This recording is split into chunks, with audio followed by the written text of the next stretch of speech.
Murphy's Law, why everything goes wrong. In January 1986, NASA engineers knew there was a problem with the O-rings on the Space Shuttle Challenger. They raised concerns. They were overruled. The next morning, in front of millions of watching Americans, the shuttle broke apart 73 seconds after launch. 7 astronauts died. Every warning had been ignored. Every safeguard had failed. And the one thing that could go wrong, did. There's a name for this. And it's older than you think.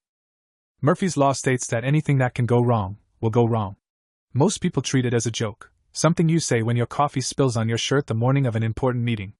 But the people who take it most seriously aren't comedians. They're engineers, military planners, surgeons, and astronauts. Because Murphy's Law isn't really about bad luck.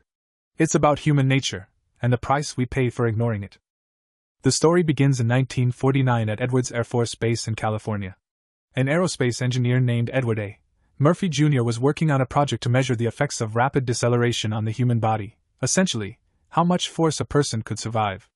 The experiment used a rocket-powered sled and a set of sensors attached to a test subject. When the results came back, every single sensor read 0. Not because nothing happened, but because every sensor had been wired incorrectly. The same mistake, repeated across every single one. Murphy looked at the technician responsible and said words to the effect of, "If there is any way to do something wrong, someone will do it that way." The phrase spread. And it never stopped. But here's what most people miss. Murphy wasn't complaining about bad luck. He was making an engineering argument. If a component can be installed incorrectly, it eventually will be. If a switch can be flipped the wrong way, someone will flip it. If a system depends on nobody ever making a mistake, that system will fail. The solution isn't to hope for perfection. The solution is to design things so that mistakes are impossible.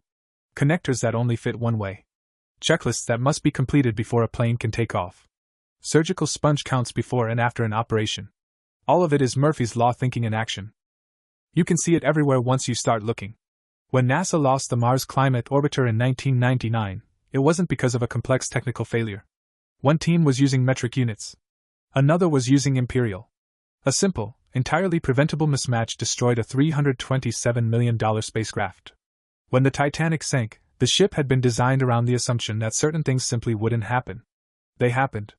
When Chernobyl exploded, engineers were running a safety test on a reactor with a known design flaw, at night, while tired, under pressure to finish quickly. Every condition that could make things worse was present simultaneously. Today, Murphy's Law is embedded into the design of almost everything that keeps us safe. Aviation has redundant systems. If one fails, another takes over. Hospitals use color-coded equipment to prevent the wrong drug going into the wrong patient. Nuclear facilities have fail-safe mechanisms that trigger automatically when human operators make mistakes, or at least, they're supposed to. So the next time something goes wrong at the worst possible moment, don't call it bad luck. Call it what it is, a system that wasn't designed to account for the inevitable. Murphy saw it coming in 1949. The question was never whether things would go wrong. The question was always whether we were ready when they did.